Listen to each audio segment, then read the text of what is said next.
Buen día, mi nombre es Caterina Rodríguez y les voy a exponer mi resultado de aprendizaje que es la esquizofrenia. Sobre el programa de fisioterapia de tercer semestre. Bueno, la descripción del problema. Se conoce que la esquizofrenia es un trastorno mental crónico y grave caracterizado por alteraciones del pensamiento, la percepción de la realidad y el comportamiento. Asimismo, los pacientes pueden tener perder el contacto de la realidad, es decir, la psicosis, sufrir alucinaciones, delirios o creencias falsas, tener pensamientos anormales y problemas en el funcionamiento social y laboral. Etiológicamente, significa mente escindida, que es un término que subraya las alteraciones del pensamiento y presentar a las personas que las padecen. El tema de investigación trata de hallar el origen de la esquizofrenia, ya que ha habido muchos artículos e investigaciones donde no se determina esto. Mi tema de investigación es hallar el origen de la esquizofrenia mediante la fisiopatología. En la fisiopatología es donde se tienen en cuenta todos los síntomas, tanto clínicos, genéticos, ambientales y demás factores, para hallar asimismo los tratamientos o los diagnósticos de esto. Teniendo en cuenta, ya lo he mencionado, los antecedentes familiares, medicamentos que se tratan y el entorno donde el paciente se presenta, es decir, no sé, en un ámbito rural, urbano o mediante hospitalizaciones o centros de rehabilitación. Asimismo, teniendo presente que el paciente tiene psicosis, ya que es un síntoma normal, y alteraciones y el funcionamiento laboral y social que ellos presentan. No existe un origen exacto de la esquizofrenia, a pesar de que existen evidencias en las combinaciones de los factores ya mencionados, ambientales, biológicos, neuronales y genéticos. Esta enfermedad del neurodesarrollo siempre presenta defectos y anomalías en donde sus regiones cerebrales son alteradas. Asimismo, se alteran el lenguaje, el comportamiento social, el comportamiento intelectual que se presenta en frente a una sociedad. Bueno, la fisiopatología es el fundamento de esta investigación, ya que el trastorno tiene varios tratamientos y la idea es que sea algo viable y ágil. Asimismo, la fisiopatología va a determinar el origen de esta, para conocer un origen exacto y asimismo eh, encontrar como las anomalías que pasan. Los de búsqueda se tuvieron en cuenta cuatro. El primero, base neurológica de la esquizofrenia, es donde se presentan los estadios y los estudios que se hicieron en esta, los avances en la investigación de la esquizofrenia, como a partir de sus estudios y resultados se dieron como paso a la fisiopatología y asimismo generar una patoquinesis de esta misma. El siguiente son los modelos fisiopatológicos de la esquizofrenia, teniendo en cuenta los neurotransmisores que son las mencionadas a continuación, la dopamina, el glutamato y el glutamato a los neurotransmisores GABA. Y por último, la etiología y la patogenia. La etiología es donde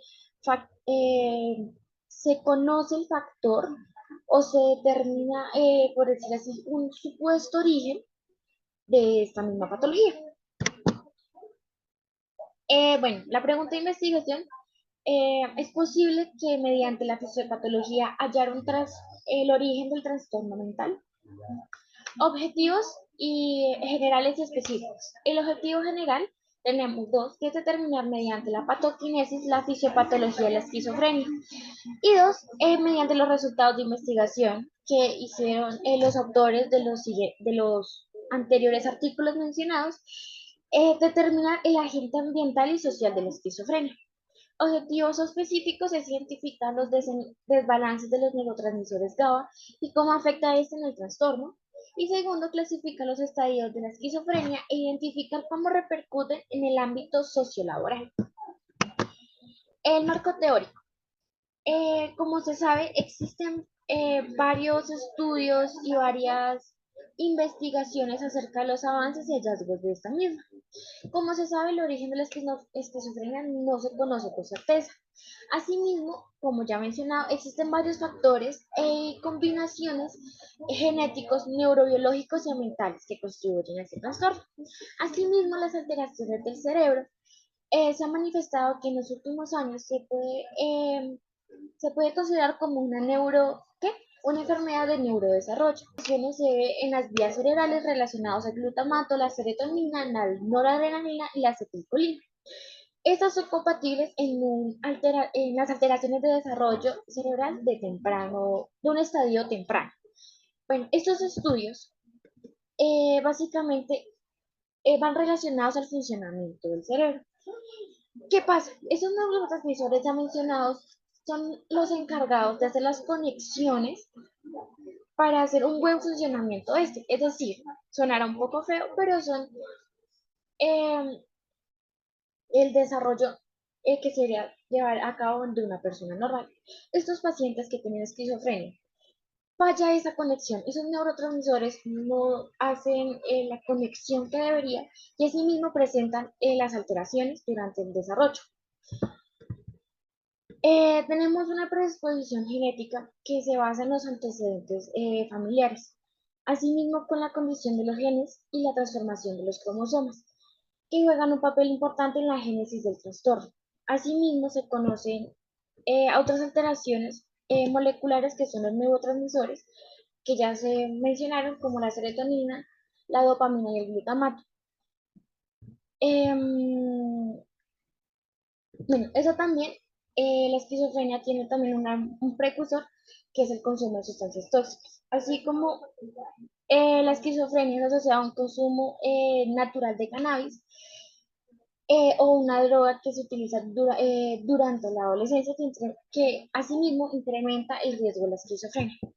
Uno de los síntomas de la esquizofrenia se divide en dos: positivos y negativos. Los positivos consisten en las manifestaciones anómalas que se experimentan en los pacientes, como alucinaciones y delirios. Y los negativos son manifestaciones que tienen la incapacidad de pensar, de sentir o de hacer cosas con normalidad, lo que haría un paciente común.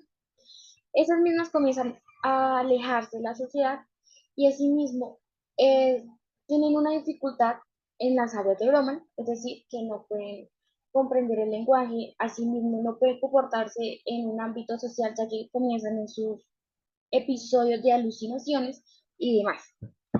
Los síntomas de la esquizofrenia, los delirios, que son ideas erróneas que tiene el paciente, y las alucinaciones que pueden percibir y que por un ejemplo claro es como oír voces, insultar o hablar con una persona que en su momento no existe. También presentan trastornos de pensamiento, alteraciones en la percepción de sí mismos. Ellos mismos sienten que su cuerpo está cambiando cuando en sí no pasa ningún síntoma raro. También se presentan deterioros de emociones y el aislamiento.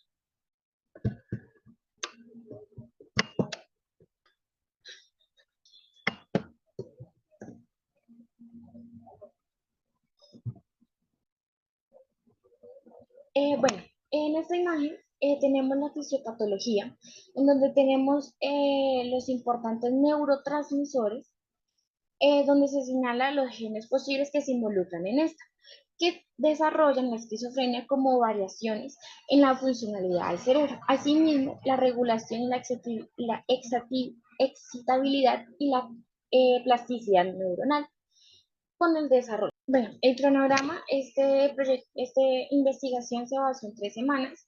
La primera, la recopilación de artículos del tema. Segundo, los factores determinantes de los resultados de investigaciones consultadas anteriormente. Y semana 3, el análisis fisiopatológico de la esquizofrenia. La metodología se basaron en 3 fases. La primera, la recopilación de los artículos ya mencionados, que fueron 4. La segunda fase, que es el análisis de los resultados obtenidos en los artículos anteriores. Y la fase 3, el análisis fisiopatológico de los neurotransmisores de la esquizofrenia. Causas. Es difícil prevenir la esquizofrenia.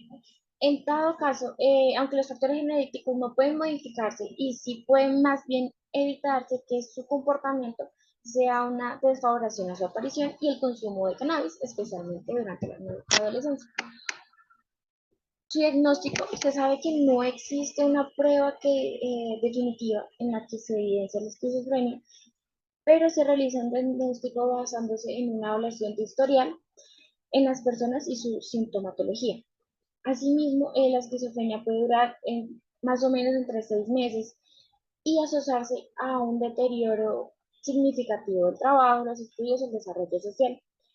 También se precede sobre una investigación familiar y no se descarta el abuso de sustancias tóxicas o de un trastorno subyacente. Hay tratamientos, naturalmente son los clásicos como la clorpromacina y los atípicos que es la clorozapina. Asimismo, estos tratamientos farmacológicos alivian síntomas positivos con el desequilibrio del neurotransmisor y síntomas negativos como ventaja de producir efectos secundarios. También se utilizan tratamientos con electroshock que han permitido que el paciente pueda vivir en la comunidad y asimismo aprovechar esta posibilidad para combinar el tratamiento farmacológico es que puede tener problemas en alcohol y drogas. Además, su consumo incrementa las posibilidades de que reaparezcan estos síntomas. Se desarrollan otras enfermedades como trastorno bipolar, demencia y depresión. También tiene efectos secundarios, en este caso el suicidio. Espero que les haya